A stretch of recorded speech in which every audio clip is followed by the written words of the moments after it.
Welcome to the Solar Disruption Theory podcast. My name is Chad Towner. We've got Brett Bouchy. We're going to dive right into it. It's no secret. There was a massive development that happened with the budget reconciliation bill, the big, beautiful bill, whatever you want to call it.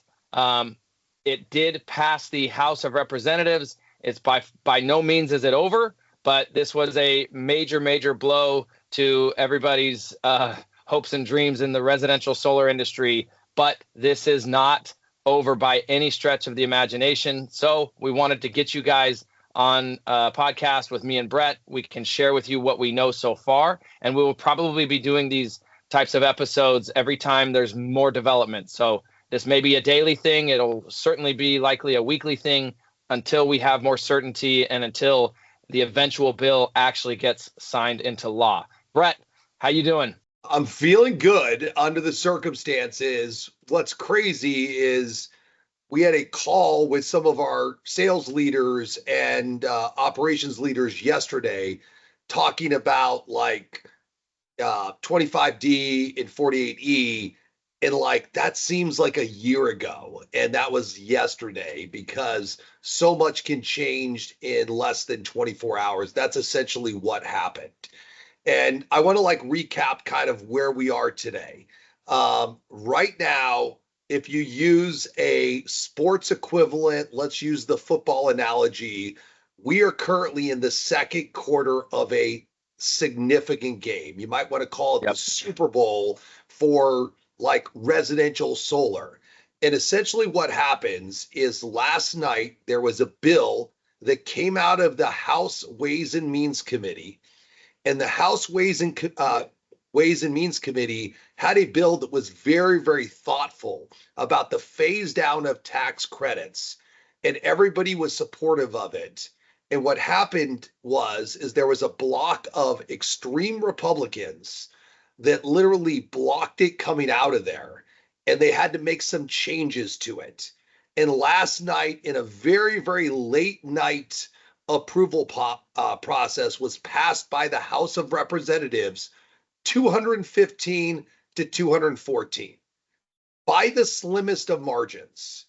And in that, there was inserted some language that was very negative to residential solar. Residential solar was targeted.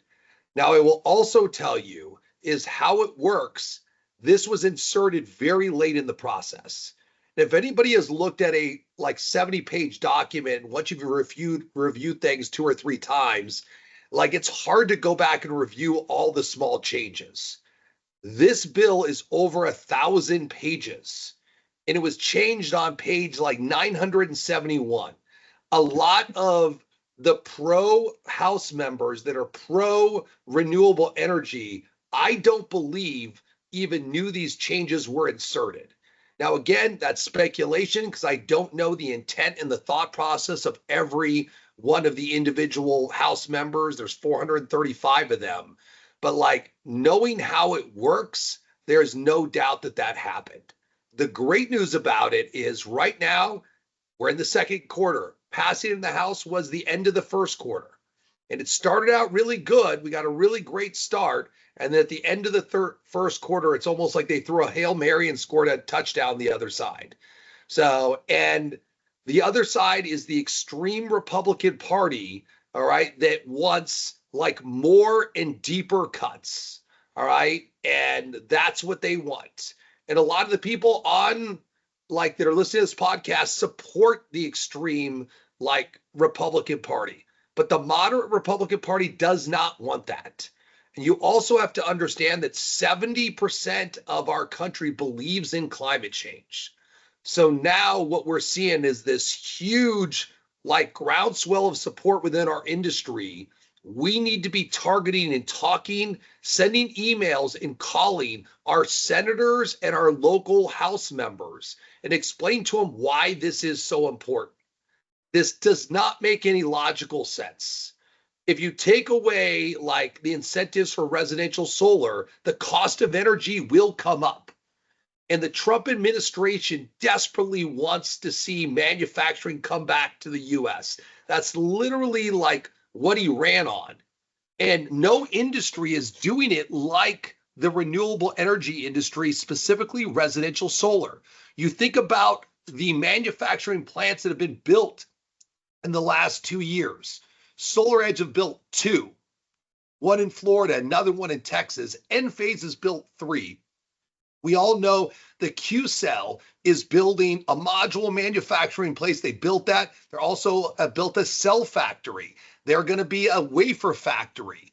What is crazy is 3 years ago, we did not install any products that were manufactured here in the US. Today, we're 80% of all of our equipment are manufactured here in the US. We are doing what Donald Trump and the administration is trying to do in all of the other industries. And so we just need to be logical about this. We need to scream it from the rooftops. And if we do that, logic will prevail. So a lot of people hear this as negative news and they think it's a bill that's passed. That is not correct. In the Senate, we have a lot of pro-renewable energy Republicans in the Senate. I fully expect that the bill will swing back in a positive direction for renewable energy. Then it has to go back to the House. But I want to be clear, both the House and the Senate have to agree before it goes to the fourth quarter, which is the president signing the bill. And the president will sign whatever bill that comes out. There's no really threat of veto. So it's really a 3-quarter like football game. So, and right now we're in the midst of it. And so all we have to do is remove some very targeted language that came in the 11th hour of the night. And I think we're going to be good. Yeah, that was one thing I didn't understand until we were just on this SIA call, and they explained that, yes, it was passed by the House, then it's going to go to the Senate, but the Senate is likely going to be making some edits. And even then, it would go back to the House and have to kind of be approved again. So I thought it was like House, Senate, President, done.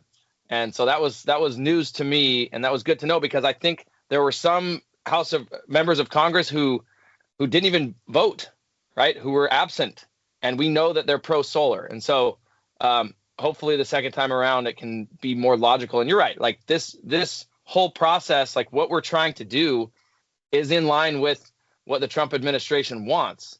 But you're saying, because like last week or even yesterday, 25D was going away. That's like the tax credit for purchases and loans. We kind of all knew that. But the other stuff was getting pushed out all the way until 2031, right? The 48E, which is basically tax credits for TPO. But that is what got taken away for homeowners. You're saying that was kind of like a last minute change, and the story's still, we got 3 more quarters left. Correct, but really 2 quarters, because the president's going to sign whatever there is the consensus between the Senate and the Republicans. All right, and so like we're going to see what happens in the Senate. It's insane. Also, like if this bill did pass, it almost assures that the cost of energy is going to go up for American consumers. That's what I say. Like it's illogical for it to pass in its current form. So, so we'll see what happens, but I'm very optimistic it's going to change in the second quarter. Then we got to hold on in the third quarter. I think we're going to be taking a lead in at halftime, if I can predict and project, but then we got to hold on to that lead in the third quarter. Yeah. And you mentioned like we're doing what Trump wants, and you have to imagine if power starts going up because of these types of policies, like that is not a good look, and that's not what he ran on. So let me ask you this. If this were to get passed, let's just say worst case scenario, doomsday, this were to get passed exactly as is, what do you think that means for residential solar and Freedom? So I will tell you is that the overall market will come down. All right. There is no doubt you will see further contraction. I do believe Freedom is better positioned than anyone because we are installing at scale, and we are known for being able to install at a much lower cost than our competitors. So we could end up being the dominant company in our industry. We talk about wanting to be 50% in 3 to 5 years. That could happen in the next 12 months. but you could see the market contract by 50, 60, 70% in the interim. So, but I am confident, like we've always wanted to build freedom to operate and be able to sell to the customer and save them money without any tax credits. Like that's all about economies of scale, driving down the costs. Like if you listen to any podcast that I have done, that's what it's about. Our mission is to accelerate the rate of residential solar adoption by bringing the cost down. We are better positioned for tax credits going away than anyone else in the industry. Yeah, and that's, I remember before the Inflation Reduction Act, go back like 5 years, we thought that the 30% tax credit was going to go away. And there was a part of us, obviously we don't want that to happen, but there was a part of us that was, I don't want to say excited, but we felt very confident in that, with that transition, because we were built for it. We were built for solar for us to be able to operate and install solar without any tax credits, without relying on these additional benefits. But the way that it seems like they're trying to make things go right now, it's not as much. I mean, yes, the tax credits themselves are important, but it's the abrupt nature that it seems like they're trying to like get rid of it. If I understand correctly, they're trying to make it, if like the day it signs into law, you basically have 60 days to start construction on those projects, and then it's gone. Is that correct? Yeah, but I want to be clear. Yes, you're correct, but you keep saying they. It's not they. It was one person that inserted this language into the bill, and a lot of people, I guarantee you, the rest of the 434 members did not know it existed. Now, I don't know if it's 100% of the 434 or 80%, but a vast majority had no clue about the last minute changes. And a lot of times they vote just to move it to the next quarter. So Right. so now that they know what is in it, because you have Mary Powell, the CEO of Sunrun, was on CNBC this morning. They're seeing the stocks go down. Now everybody knows after the fact what's in the bill. So I think you're going to see people flip, or the people that are absent will show up and vote no if it stays in its current form. All right. So I think it would be good for us we're probably going to do these podcasts like a mini series as we keep an eye on this bill. So hopefully we can do this on maybe not a daily basis, but every time there's new updates, every time there's something worth talking about, we should do this. What would be your message to our own freedom people, our salespeople, and our staff internally, as well as the rest of the solar industry between now and the next big update? Yeah, what I would say is, my favorite scripture is in Matthew that talks about being a light in the world. But today, the one that I keep citing is Matthew 6:34. All right, do not worry about tomorrow, for today has enough trouble in its day. And I think I screwed it up. But ultimately, what I'm saying is that like we've got enough stuff. Focus on what you can control today. Don't worry about what's going to happen tomorrow. Because I have to tell myself this. Like when I start thinking about all of the things that could happen, it just creates stress and anxiety, and I'm not productive. What we are going to embark on is the greatest urgency in the history of residential solar for the next 30 days. We have never had residential solar like at the top of the news channels. At the kitchen table, it's never been easier to sell solar.